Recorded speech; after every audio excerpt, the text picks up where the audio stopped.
सेई आकाश तलर जह्न को नहीं कविता लिखिथिबा कवि एक प्रेम एक प्रतारणार दोछके रास्ता रे ठिया होई दुई हाथ को प्रसारित करी निजको निजे भूली केमती आग को बढ़िबा को हबो कविता भितरे कवि लिखिछंती कवि इंजीनियर संजय कुमार दास। परवर्ती कवि प्रस्तुत रहिबे लिलिमा मोहांती।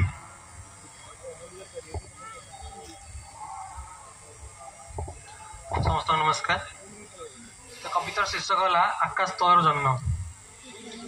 मु आज भी पूर्णिमा जन्म को अनै बसे मु आज भी पूर्णिमा जन्म को अनै बसे काली तुम भी देखुथिबो सेही संध्यारे काली तुम भी देखुथिबो सेही संध्यारे आलोकर प्रतिफलन नियम नुह आलोकर प्रतिफलन नियम नुह सुप्त आकाश रे तारांक मलरे सुप्त आकाश रे तारांक मलरे सेमिति अपेक्षा करे तुमको सेमिति अपेक्षा करे मु तुमको भावे परिटीय होई उड़िया संतकी मो पाखकू भावे परिटीय होई उड़िया संतकी मो पाखकू लुचाई रखी दियंती मु तुमको लुचाई रखी दियंती मु तुमको मो खुशीर समुद्र रे सेठी नथिबो लुहर बास्ना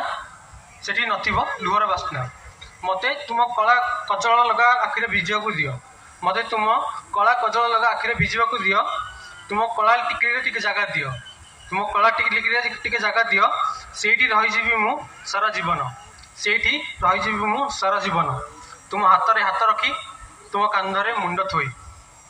मते तुमे पाइबो भल पाइबा उपन्यासर शेष पृष्ठारे मते तुमे पाइबो भल पाइबा उपन्यासर शेष पृष्ठारे मु सेमिति देखुथिबि तुमको मु सेमिति देखुथिबि तुमको किछि न भाबी किछि न कहि तुमे उठी हसिबो पिला परी मते देखि तुमे उठी हसिबो पिला परी मते देखि कहबो तुमे सद्य आशा राजी बसुछ कहबो तुमे सत्य आशा राजी भी बसुछ चाहे कि लागे मते ये स्वप्न ना वास्तवता ये स्वप्न ना वास्तवता ये स्वप्न रहिबो ना एठी सरी जीवो ये स्वप्न रहिबो ना एठी सरी जीवो कुह आकाश तलर जन्म। नमस्कार।